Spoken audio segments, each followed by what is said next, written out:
من هم النصيرية أو العلوية الذين كانوا مع كل غاز لأرض المسلمين، والذي أطلق عليهم الاستعمار الفرنسي لسوريا اسم العلويين تمويها وتغطية لحقيقتهم؟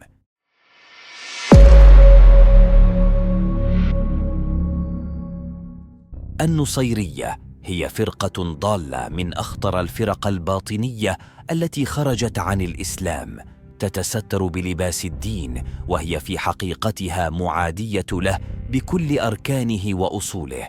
ظهرت هذه الطائفة في القرن الثالث الهجري على يد رجل يدعى محمد بن نصير النميري، الذي مات عام 833 ميلادياً، والذي أظهر الكفر الصريح بادعائه النبوة ثم الألوهية، وابتداعه عقائد فاسدة تهدم الإسلام من داخله.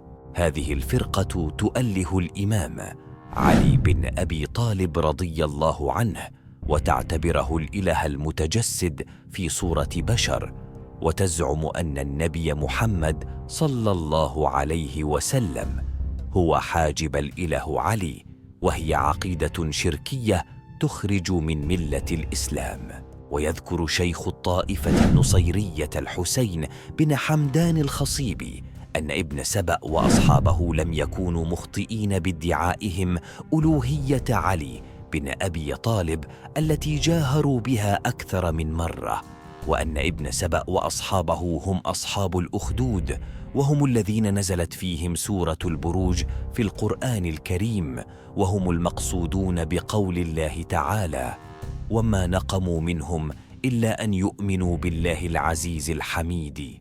ويترجم العلويون حبهم وولاءهم لابن سبأ من خلال مقام الأربعين المطل على مدينة القرداحة في اللاذقية، وهو مقام مقدس لابن سبأ وأصحابه الأربعين الذين أحرقهم علي بن أبي طالب، ويحج إليه النصيريون ويتبركون به. وإذا سأل سائل كيف يحرق علي بن أبي طالب ابن سبأ وأتباعه ثم يأتي النصيريون ويقدسونه، فالجواب بحسب عقيدتهم أن النار التي أحرقوا بها لم تكن ناراً على وجه الحقيقة، بل هي تجلي لله ظهر بمظهر النار تلبيساً على الخلق، وهذه النار هي واحدة من النيران المقدسة عند النصيريين، كما يذكر ذلك شيخهم إبراهيم مرهج بقوله: النيران السبع المقدسة هي 3 لموسى في الوادي المقدس، والتي ظهرت له في جانب الجبل، ونار هابيل عندما تقبل الله منه قربانه، ونار إبراهيم التي ألقي فيها ومكث أياماً ولم تمسه بأذى، ونار عبد الله بن سبأ التي ألقاه فيها علي بن أبي طالب، ونار الله الموقدة وهي نار حامية لا تهدأ أعدها الله للمشركين. وهذه النيران السبعة مثال لتجلياته تعالى في مظاهر الأنوار، وسميت بالنار لإقامة الجدار محافظة على الأسرار. زادت النصيرية ضلالا بسب الصحابة رضي الله عنهم، خاصة أبا بكر وعمر وعثمان، الذين يحملونهم مسؤولية ما يسمونه اغتصاب الخلافة من علي رضي الله عنه، ويعدون لعنهم وسبهم جزءاً من عبادتهم الباطلة. النصيريون لا يصلون ولا يصومون كما أمر الله، بل يحرفون أركان الإسلام ويؤولونها بأباطيلهم، فالصلاة عندهم ليست ركوعاً وسجوداً، بل هي معرفة شيوخهم وأئمتهم، والصيام هو كتمان أسرارهم الكفرية، والحج عندهم ليس إلى بيت الله الحرام بل إلى قبور شيوخهم. يحتفلون بأعياد المجوس والنصارى مثل النيروز وعيد الميلاد، ويشربون الخمر التي يعتبرونها نوراً إلهياً، ويمارسون طقوساً خبيثة تتضمن المحرمات والفواحش، ويروجون لطقوس تضم الخمر والنساء لإدخال الأتباع في دينهم. عبر التاريخ لم تكن النصيرية إلا عوناً لأعداء الإسلام، حيث تعاونوا مع الصليبيين ضد المسلمين في الشام، وتحالفوا مع المغول أثناء غزوهم للبلاد الإسلامية، ووقفوا إلى جانب الصفويين في بث الفتن وإشعال الحروب ضد أهل السنة.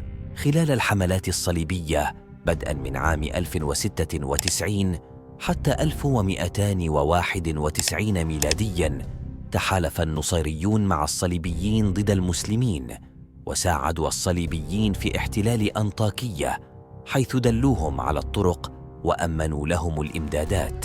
وفي مناطق عديدة من الشام كانوا طابوراً خامساً يسهل اختراق المسلمين. وحينما اجتاح المغول العالم الإسلامي كان النصيريون من أوائل المتعاونين معهم.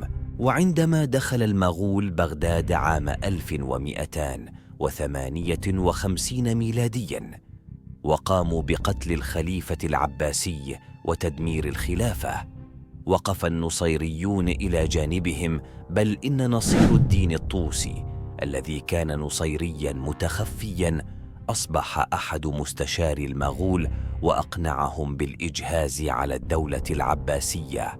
بعد الحرب العالمية الأولى وسقوط الدولة العثمانية، تحالفت النصيرية مع الاستعمار الفرنسي الذي احتل سوريا عام 1920 ميلادياً، ومكنهم الفرنسيون من السيطرة على الساحل السوري، وأسسوا لهم دولة نصيرية في جبال العلويين عام 1922 حتى 1946.